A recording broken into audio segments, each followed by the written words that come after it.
Good afternoon, and welcome to another International Affairs Forum Global Hotspot. My name is Jim Bensley, and I serve as the Interim Director of NMC's International Affairs Forum. As many of you know, an IAF Global Hotspot is a chance to focus on a timely event or international crisis that is not part of our regularly scheduled programming. Talk about timing. Not more than 48 hours ago, Benjamin Netanyahu was at the helm of the Israeli government, where he had served for the past 12 years. Today, there's a new kid in town, Naftali Bennett. Well, actually, he's not really new, as he spent a number of years serving as Netanyahu's Minister of Defense. The new coalition government, made up of a number of parties, opposition parties, actually still being in the mix, is set to set a new course and present a more inclusive Israel. As it has been for the last 7 decades, of course, the relationship between the Israelis and the Palestinians will loom large, and that's why we have 2 very distinguished guests with us today to help discuss recent events.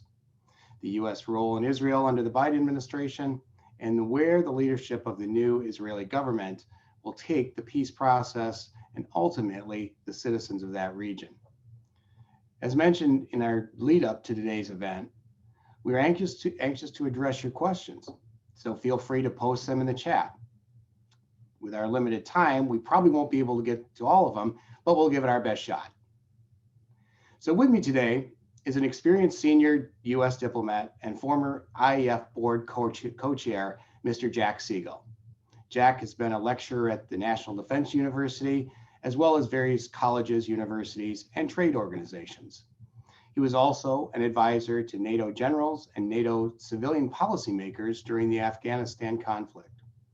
Jack established the first U.S. Consulate General in Central Russia, developed new business opportunities for U.S. firms across Western Siberia and the Urals, and coordinated U.S. policy at the NCS during critical periods of change in Russia and the former Soviet Union.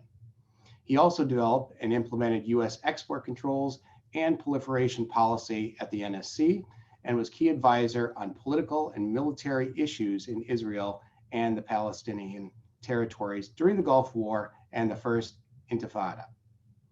Many of you know Jack from his insightful courses on U.S. foreign policy that he offers through NMC's extended educational services, and of course his reoccurring column in the Northern Express. Jack holds a Bachelor of Arts degree in political science from Boston University and a Master of Arts in International Relations from USC. Also with us is Leila Hilal.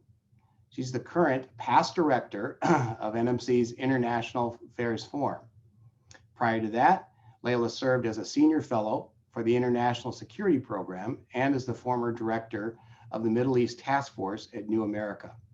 Her work is focused on Syria, the Israeli-Palestinian conflict, and issues related to U.S. foreign policy, community-based change, constitutional making, and transitional justice in the broader Middle East and North Africa.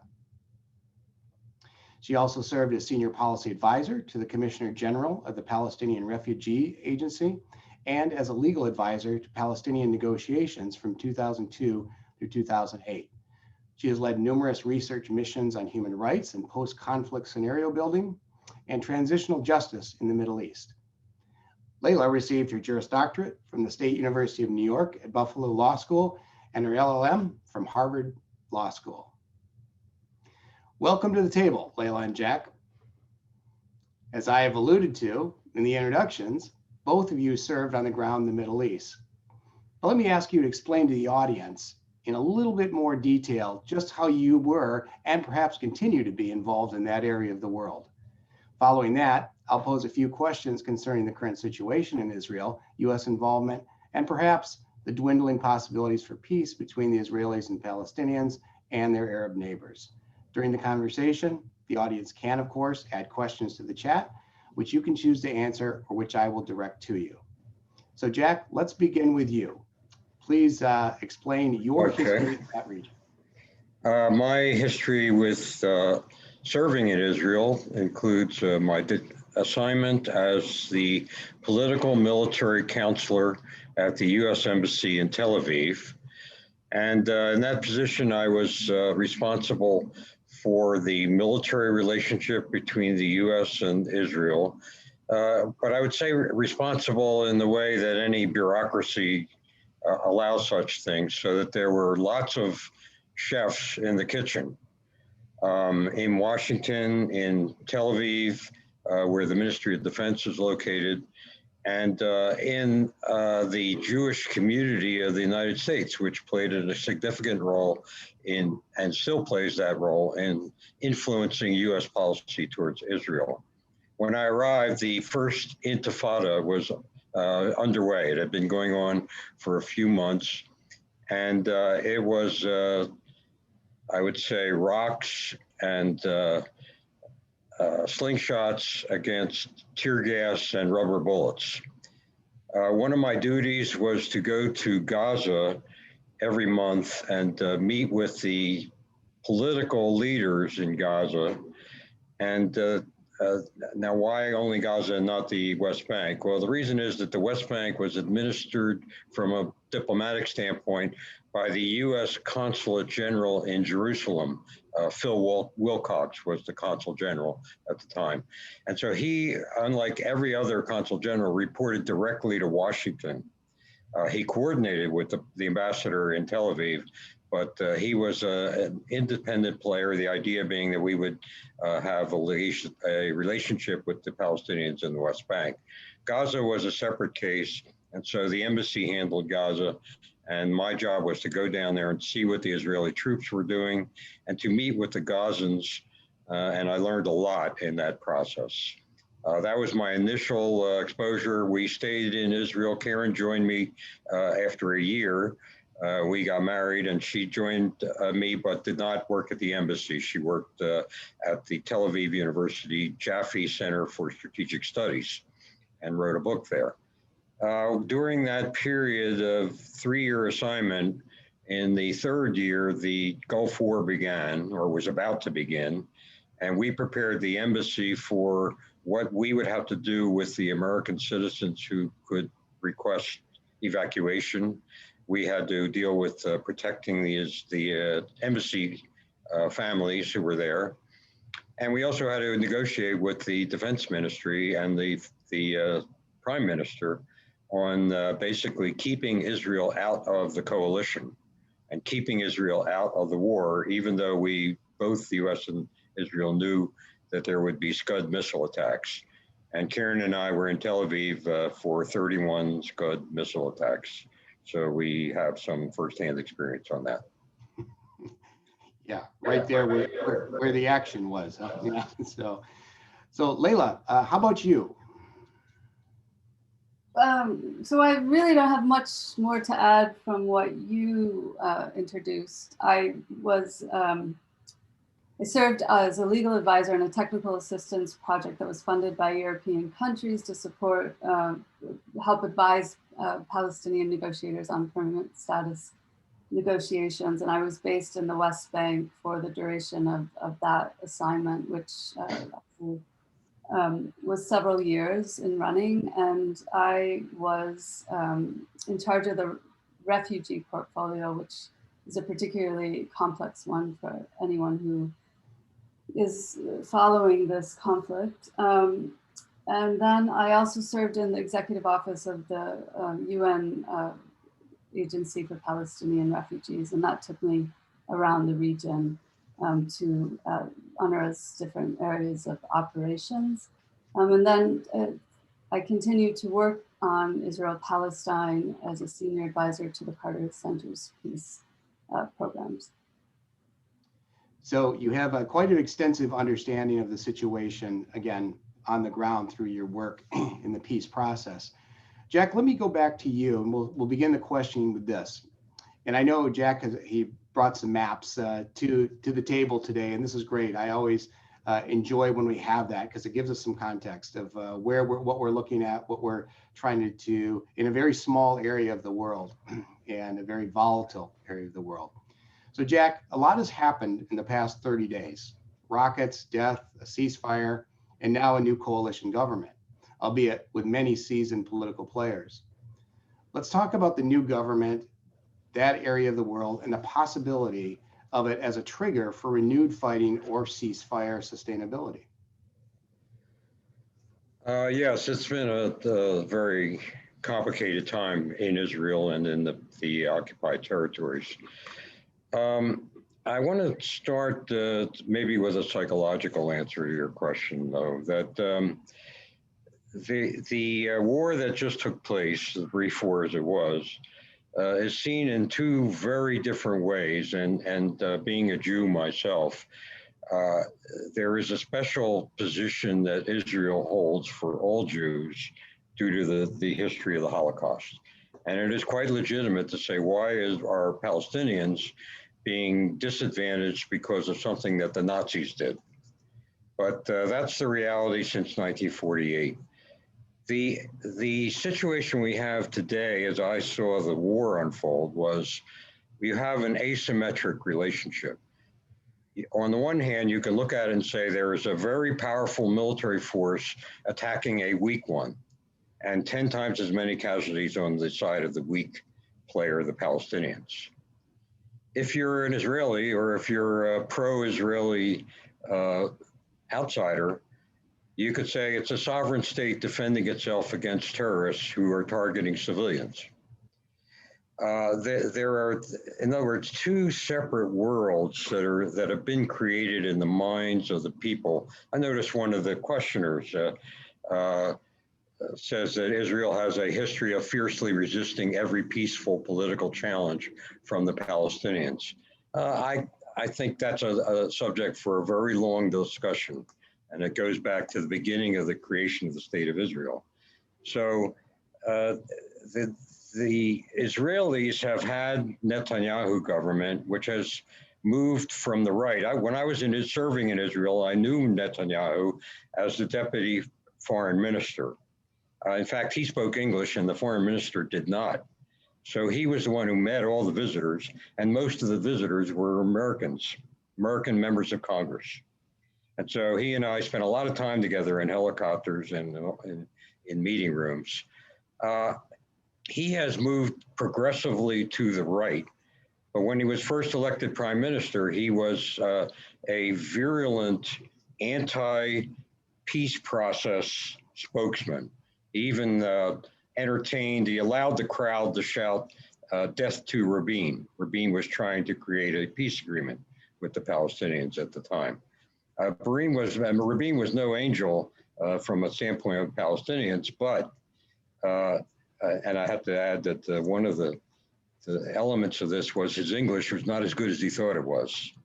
So when he made the statement famously that we should not kill the Palestinians, we should break their bones, he thought that was a positive statement, which is a reflection of naivete and bad English. In any case, Rabin was the one who eventually shook hands with Yasser Arafat, who deep in his soul, he still felt was a terrorist who had killed Israelis at random and mostly in suicide bombings, which were invented in Israel.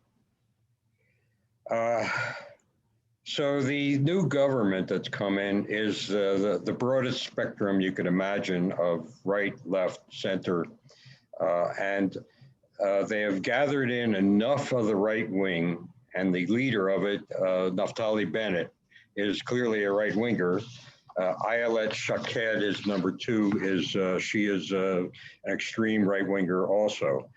But you have on the other side of the spectrum some of the left parties, almost all the left parties, and you have one Arab coalition called the United Arab Front, and that's important because they hold 5 seats in the parliament, and they will be essential for any vote that occurs in parliament, in Knesset they call it. They will have to get the Arab vote.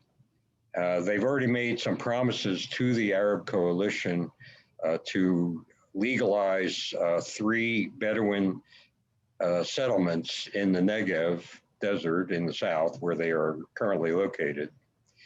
They have boosted the finance for the Arab part of Israel. And some people may not know that 21% of the population of Israel identifies as Arab. They are Arab Christians and they are Arab Muslims. They vote, and in the election there were 4.4 million votes, and the Arab participation was about 15% of the votes.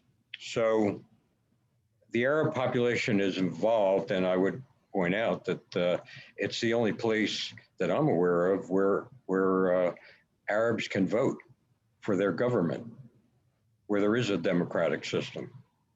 You can say it's a bad one for Arabs, but it's a democracy, and they're in it, and they're in the government now, which they have not historically been.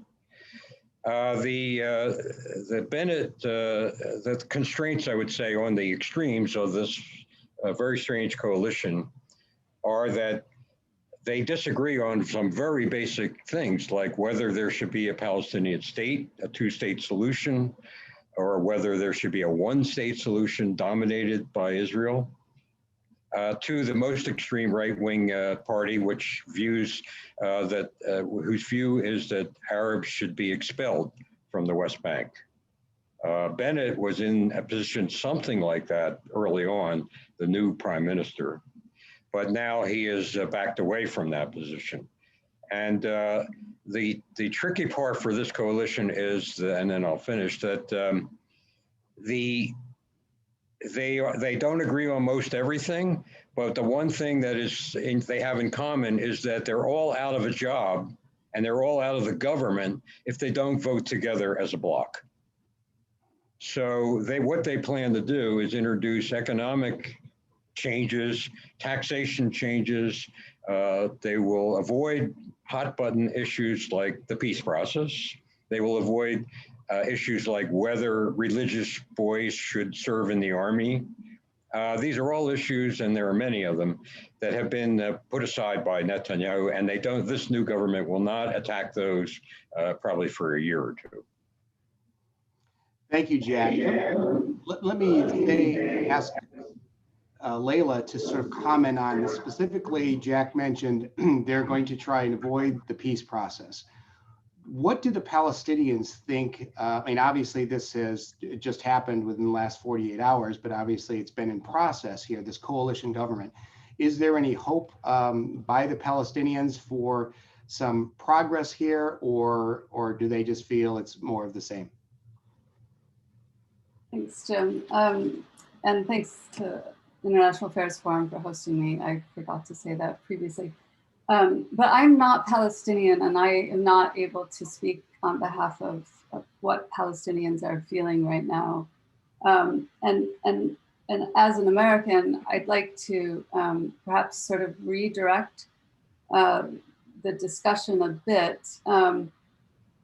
And before I do, I would say that I think that Naftali Bennett is understood to be farther right than Benjamin Netanyahu. So while there is curiosity about this coalition that has been formed, which is inclusive of various strands of opposition, center, Palestinian representation of the United Arab List, and there's curiosity to see what that coalition will do. I think that the understanding is that Naftali Bennett is not someone who is going to engage in a good faith peace process effort. And clearly there's not really political will anywhere around the regional table on that topic. But what I think is really important to understand is that despite continued and protracted stalemate, the American public and the American polity has a big investment in this conflict. The United States is essentially, one could say, a party to it, in that the United States is giving financial and military assistance to Israel in the sum of $3.8 billion on an annual basis, and then in addition providing supplementary arms sales and weapons transfers. With one sort of particularly contentious transfer pending right now that there's been a lot of congressional and public disputation around. But then also the United States continues to block the Security Council from issuing a statement condemning violence in however that statement might run, but essentially ultimately intending to protect Israel from criticism. And that prevents the global movement towards accountability in this situation. And then finally, I think, what might appeal to many of the participants in this webinar is that, the location of Palestine and Israel is home to sort of central locations of all three monotheistic religions. And so there is a lot of public passion for this part of the world on the part of the American public. And so I can't speak for Palestinians, but I can say as a US citizen, I think despite our respective sense of exhaustion over the continued sort of play-by-play scripted steps that we see and how these heightened hostilities play out, we have an obligation to act in a way that is consistent with the values that the US represents and upholds in terms of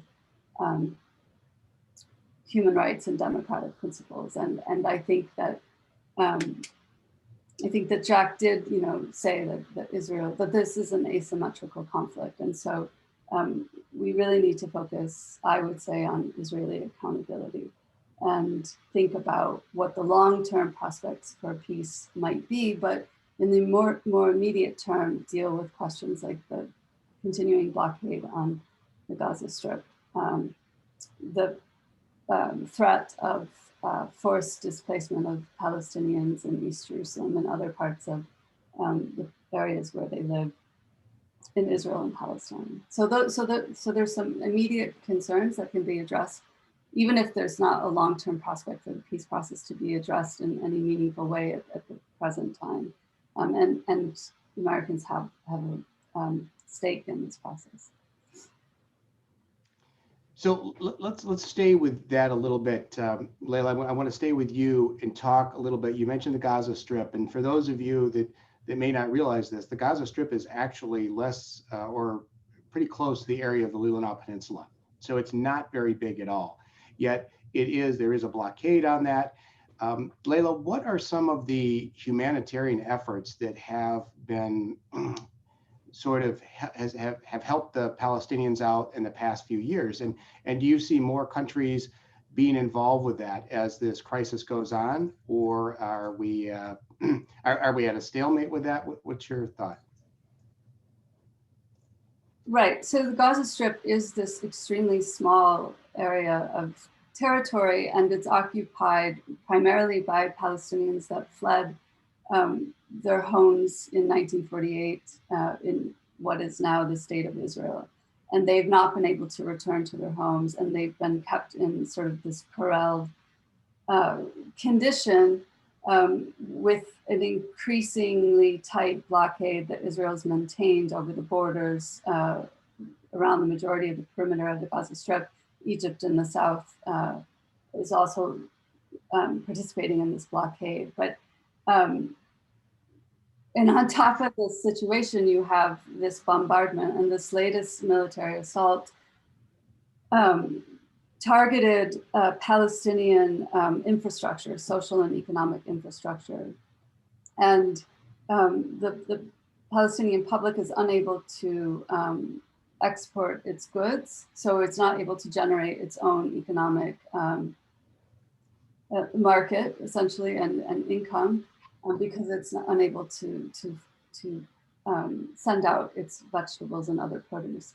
And Israel's preventing and restricting the transfer of fuel into the Gaza Strip. So there's an extreme reduction of electricity. There's electricity just a couple of hours a day, if that, at this point. And there's the water supply is extremely salinated and impacted. And the UN had predicted that the Gaza Strip would be uninhabitable by 2020. Now we've surpassed that. And on top of it, you have these continuous cycles of bombardment.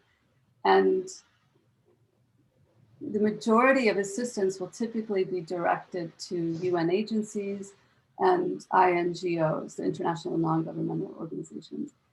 It's not typically given directly to the Palestinians, but in any event, there's now a growing sense of fatigue around the provision of humanitarian support for Palestinians in response to these kinds of events. And there's, particularly amongst European countries, they're starting to peel off and say, we are not going to provide reconstruction support and allow this sort of cycle of violence to continue. Everyone, I assume, is hoping to see a lifting of the blockade so that there can be more self recovery going on and not total dependency on humanitarian efforts. But even given that, I think there's a question of whether there's a future for humans to continue existing inside the Gaza Strip as it is currently conditioned. Thank you for that insight. Very, very interesting. Jack, let's go back to the U.S. Let's go to. Well, let me comment first on Gaza because I spent some time there, and it's a long time ago. I admit that, but I've kept in touch with people who are involved in all this, and the references is being made to attacks on Gaza's social and economic infrastructure. But the Israelis describe it quite differently. They say these are attacks on the terror organization called Hamas. Hamas is an organization that took over Gaza from Fatah, from the party of Yasser Arafat. And they then launched a war of terror, I should say, against Fatah members. They now control Gaza. Whether that is something the Palestinians want in Gaza has never been asked, because that's what they have. Hundreds of millions of dollars of aid money went into building tunnels in Gaza. And you've seen some pictures of these on the internet, no doubt. And these are sophisticated transportation routes to move weapons and to produce weapons. They've also been producing weapons in buildings that have civilians in them. And they've been firing one. There, you can go online and if you Google, you'll see an Al Jazeera report that's going on. And the reporter suddenly stops and says, "What was that?"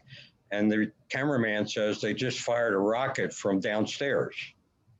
They've fired over 3,000 rockets into Israel during this latest fighting. And Israel has retaliated with force, absolutely.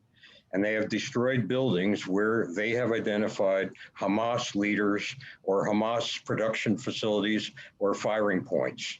And if those are located amongst civilians, they've still destroyed them. And you can question that as a legal matter. But what you have to ask yourself is, what would we do in the United States if we were being rocketed from our next door neighbor?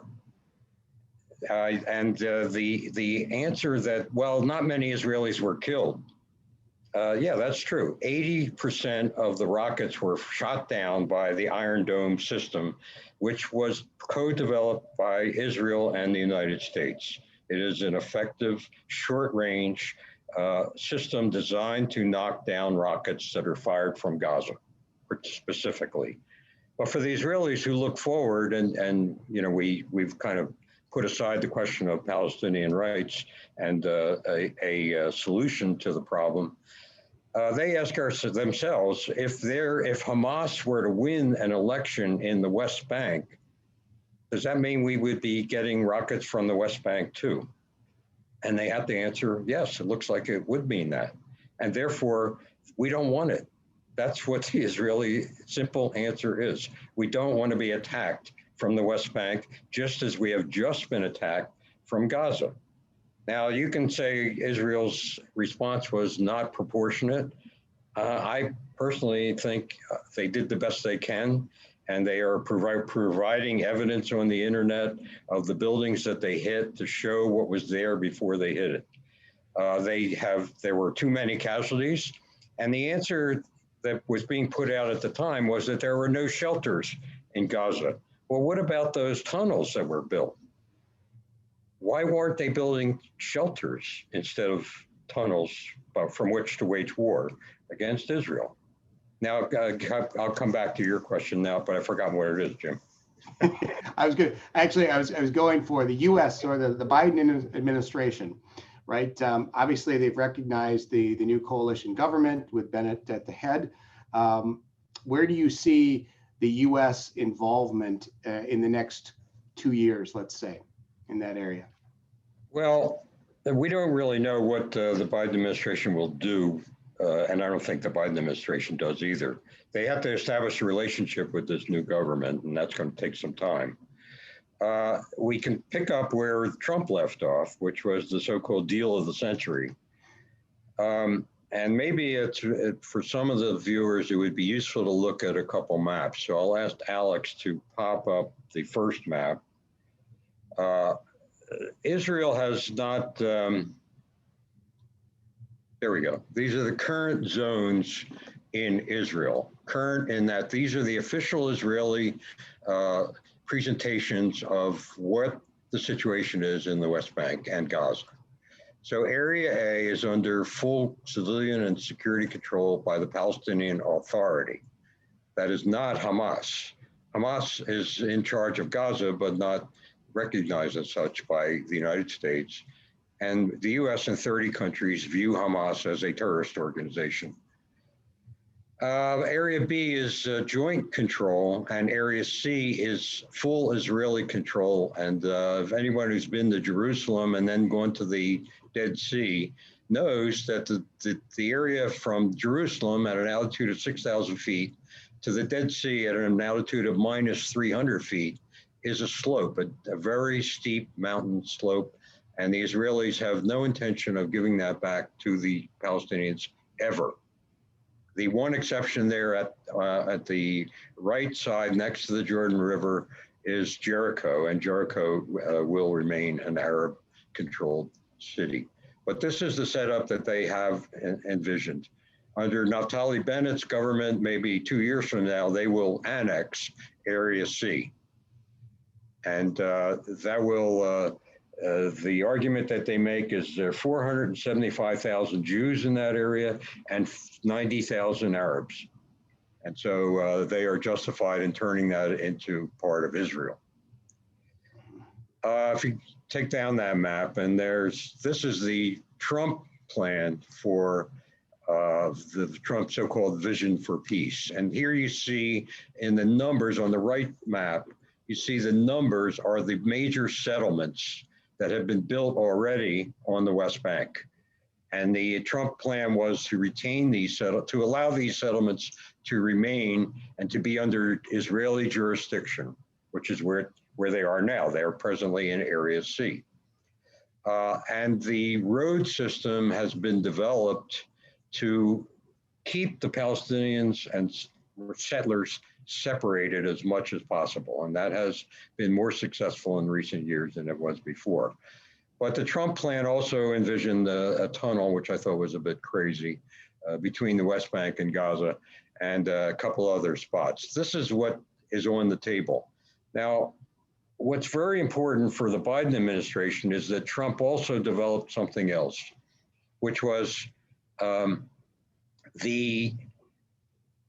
that the real problem facing Israel and the United States is Iran. And Iran is the one we should be focusing on, not the Palestinians. And indeed, it was a shock to me when we began to have discussions of Israel-Palestine at which neither the US nor Israel would talk about the Palestinians. It was a change, and it has become the norm. And the reason, and it has also led to Arab countries recognizing Israel, which is a part of the so-called Abraham Accords, which were also a Trump invention.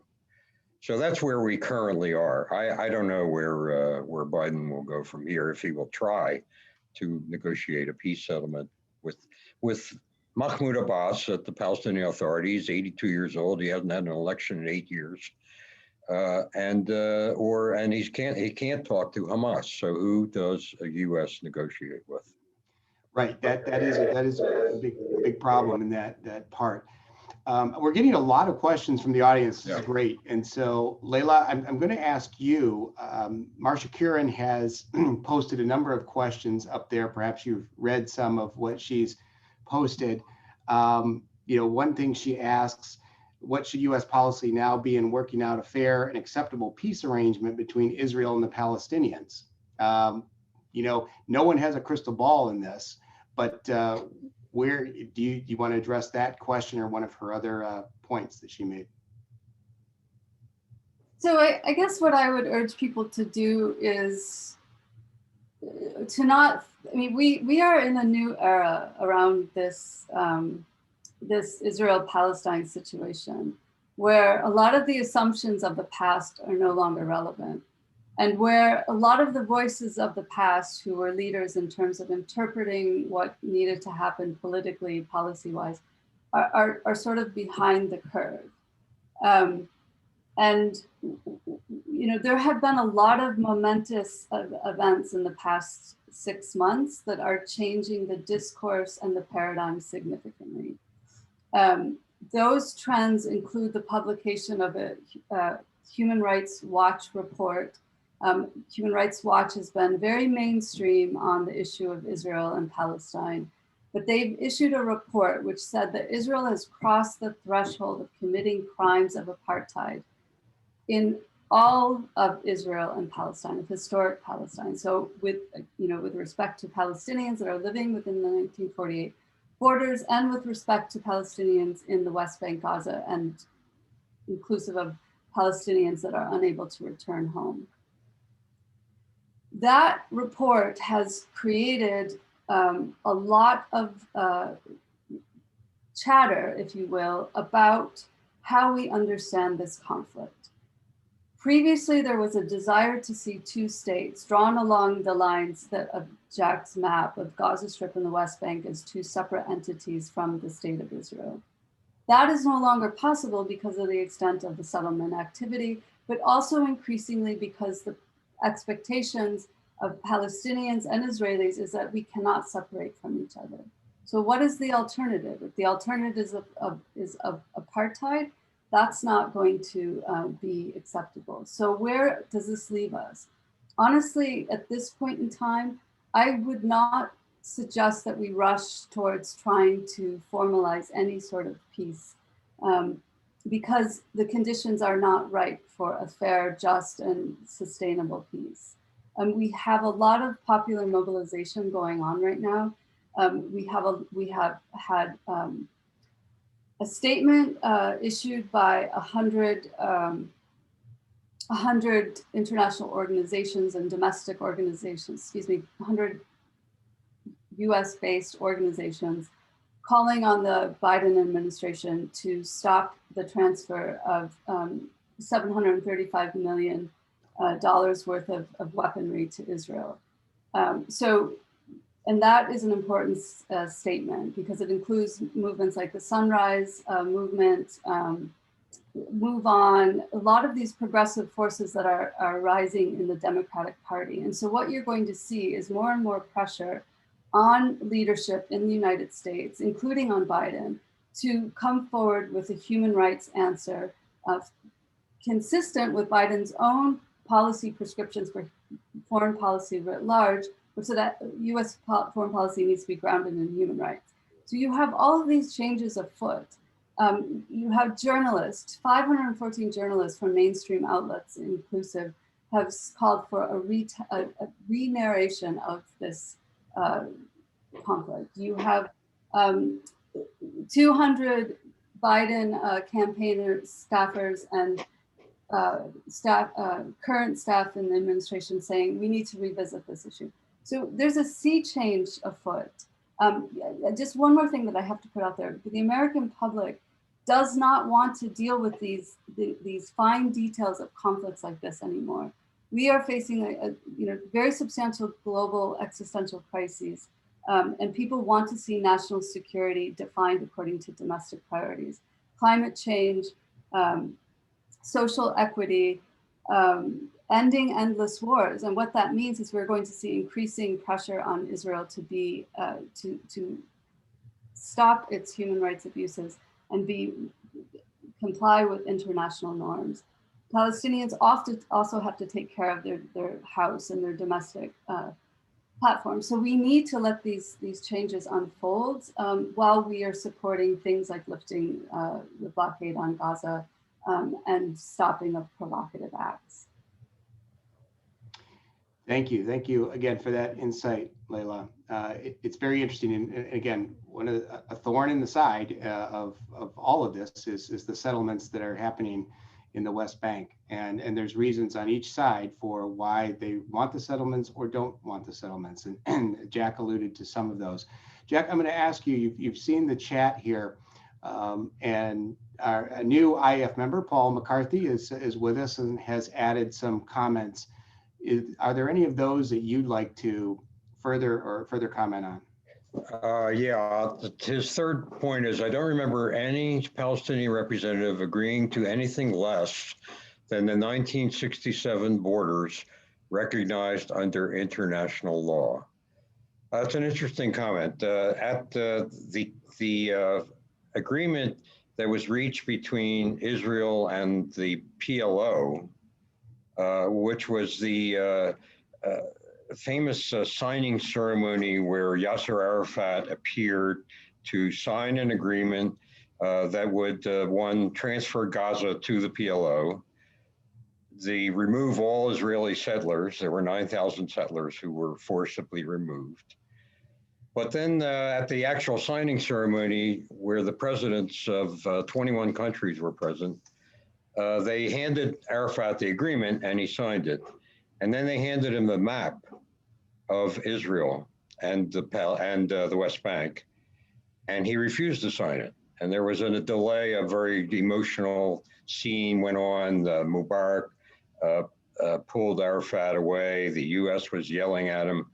And Arafat eventually came back to this big showcase event with movie TV cameras all over the place, and he signed the map, but then he added a comment which said the borders of this map are provisional. So this comment that the Palestinians never agreed to anything less than the 1967 borders is partially correct in that Arafat, as representing the PLO, never formally agreed to anything but the 67 borders. Hamas has a different position, which was the first sentence of their charter, which says the purpose of this organization is to eliminate the Zionist entity. Eliminate the Zionist entity. Now that is the position that Israeli negotiators, quote unquote, would face in a meeting with Hamas. And since their purpose is to eliminate Israel, and in fact, their interior minister on May 4th gave a lecture, which was filmed and is online, instructing Palestinians on how to behead Israelis by buying a knife and severing their artery in the back, and he actually demonstrates how to do it. And he says, your job is to kill Jews. That kind of rhetoric, it causes Israelis to feel I am under threat from these people, not just from Hamas. And so, if you could segregate the Hamas rhetoric and extremism from the Palestinians, maybe you could make some progress. But the extremism exists on both sides. Paul is still commenting here. Yes, it was an Israeli extremist who assassinated Rabin. He was a settler, pro-settler settlement. And there is a right wing in Israel that feels that the only solution to this situation is to control all of Israel, the West Bank, and Gaza. Control it all. And if Arabs don't want to live in that situation, they can move to Jordan, which was at one point a proposal under the Trump administration. you know, these are extreme positions, and I'm not going to defend extreme positions. But in terms of the peace process, it was going on for 3 years while I was in Israel. It was going on for 27 years after I left Israel. And it ends up with the Oslo agreements never getting fully implemented, and then Hamas taking over Gaza and kind of putting everything on a back burner, and we're still there. Yeah, that's interesting. In preparation for today's event, I went back and read the roadmap for peace from 2003, and you read that, it seems like it could be workable. You know, there could be hope for that, but obviously it didn't go very far. Leila, any of those questions that audience have posed that you'd like to address?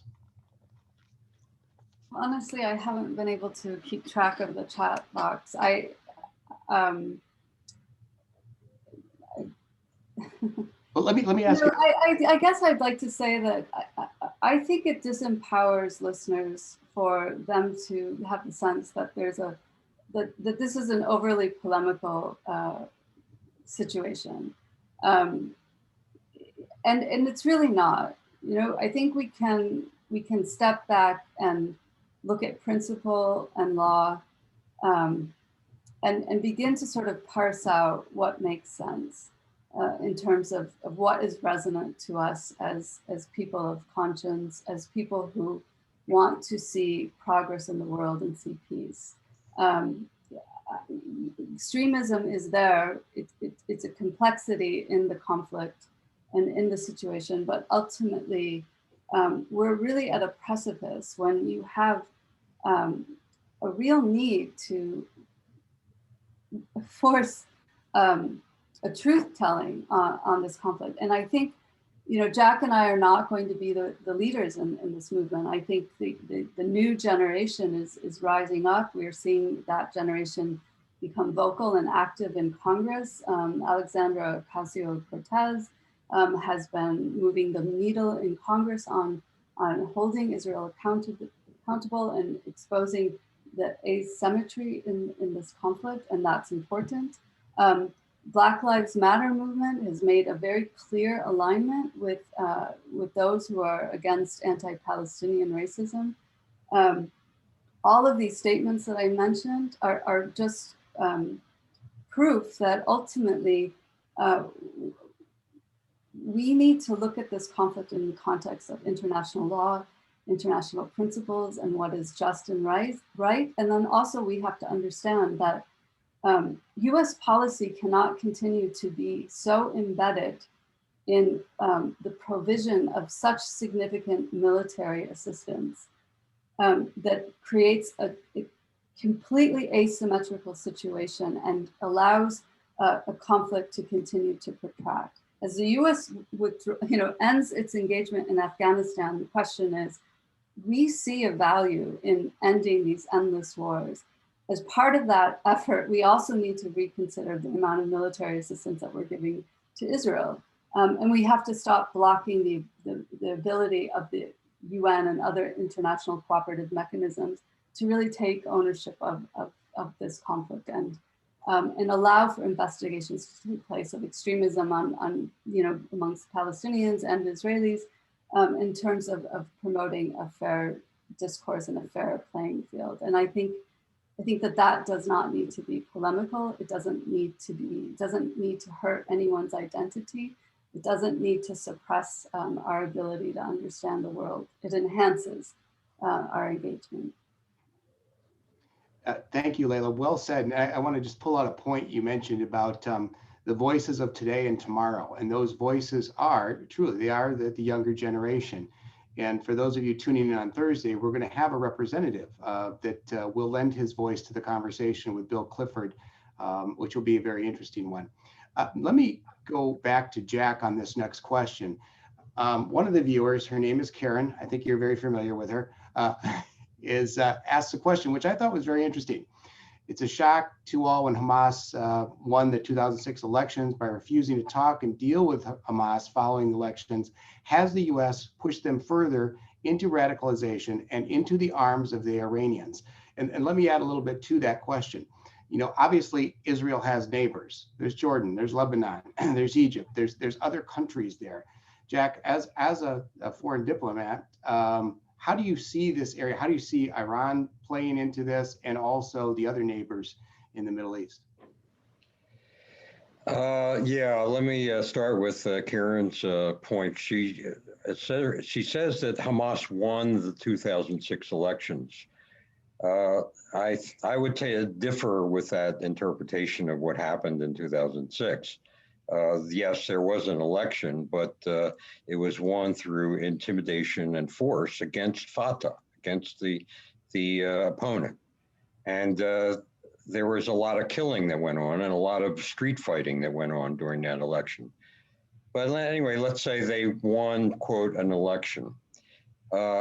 And we have pushed them further into radicalization. I disagree. They were radical to start. They have no place in their lives and in their minds for a state of Israel, let alone one that has any relationship with the West Bank. They want Jews killed. That's their position. So how you negotiate with somebody like that is a mystery to me. They have, we didn't push Hamas into radicalization. Hamas was there, and they have never moved from there.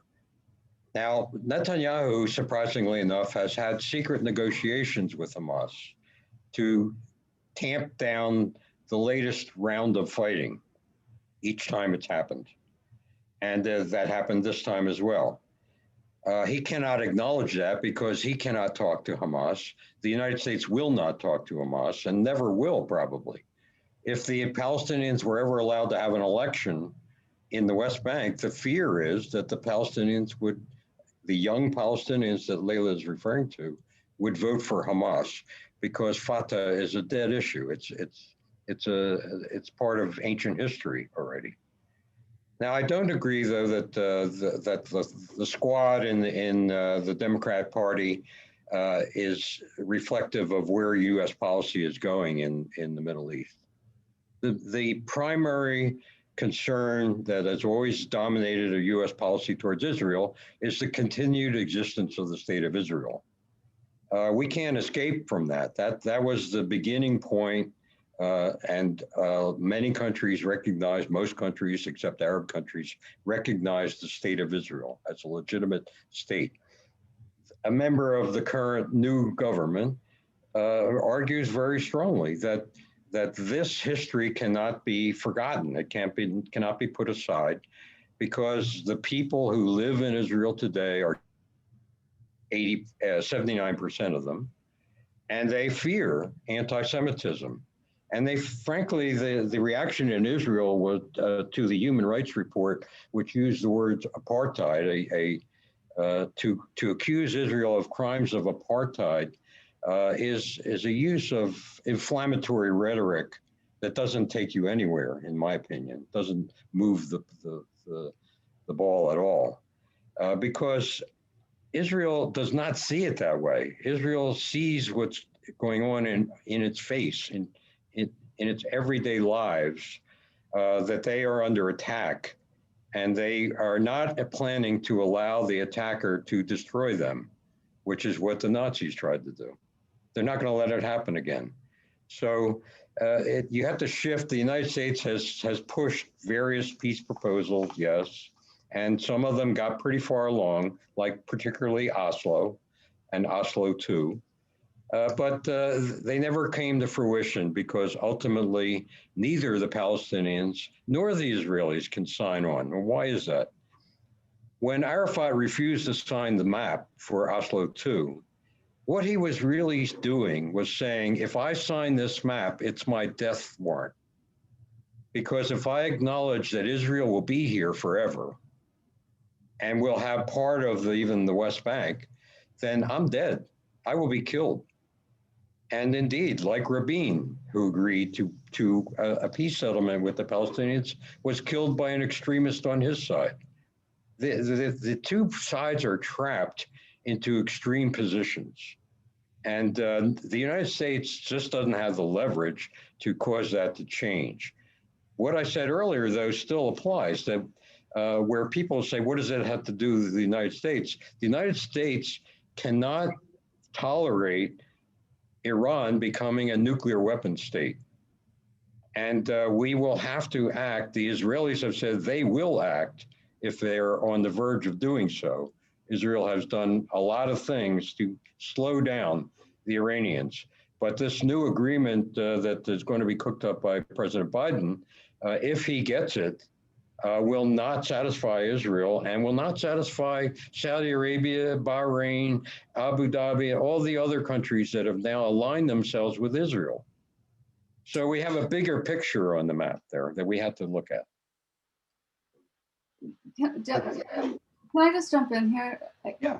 While I appreciate Jack's long history and seniority in general and in this conflict in particular, I really have to just come in and say, I don't think that there's one Israeli perspective, and I don't think there's one Palestinian perspective. I don't think I agree. The majority of Palestinians are supporting Hamas. Hamas was legitimately elected in 2006, and that the election results were squashed, and that has created a long-term situation of a stymie, essentially, because of the fear of holding another election amongst Palestinians, and then Hamas would be ascendant. But the Palestinians don't support Hamas. Neither do they support Abbas, I would say, if I had to wager a guess. People are sick of their leaders. And just similarly in Israel, I think you have a lot of Israeli civil society that is mobilizing, that are increasingly disenchanted with the direction that the country is taking. There's a lot of frustration in the lack of governance and Netanyahu's 12-year reign. There's when you invest so much in fighting and demonizing the other, then you cannot make progress, and people are inevitably going to become dissatisfied. But I think you will see an increasingly polarized Israel on these issues, where you are going to see an increasingly cohering Palestinian national movement. So that dynamic is going to create an additional complication. But I think at the very least, we cannot assign one opinion to one people. I mean, there's multiple viewpoints, there's multiple positioning on a spectrum.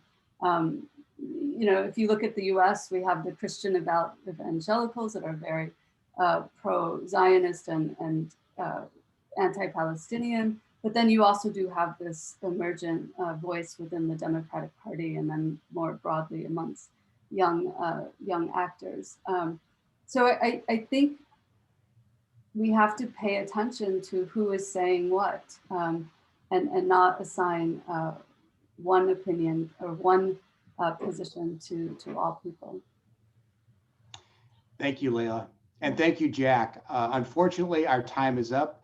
We had some great questions here. I truly hope that we are in a different, more positive position in that area in the world in the next 3 years. I would encourage all the young viewers today to continue to keep up with that. I mean, yes, it may seem like the same old, but it is ever changing. I mean, with the new government there, with our new administration, there could be some hope on the horizon for this. And it's important to the world that there is some sort of hope. So again, Leila, Jack, I think it's been an interesting conversation. Thank you so much for being with us and adding your insight into a very, very current situation that's happening. I want to invite all of you to tune in Thursday evening at 5 o'clock, wherein we'll have the CEO and President of the World Affairs Councils of America, Bill Clifford, who will speak with us. We'll have a couple of panelists, as I mentioned before, for that conversation, and we'll look at a variety of things happening in the world. Hopefully, Bill will provide some insight on what he sees as being sort of the hot topics in the new year, and hopefully the International Affairs Forum can jump on board with some of those and offer them to you. So again, Thank you very much. Thanks to our members, thanks to our supporters and our sponsors. We appreciate this. Have a wonderful day.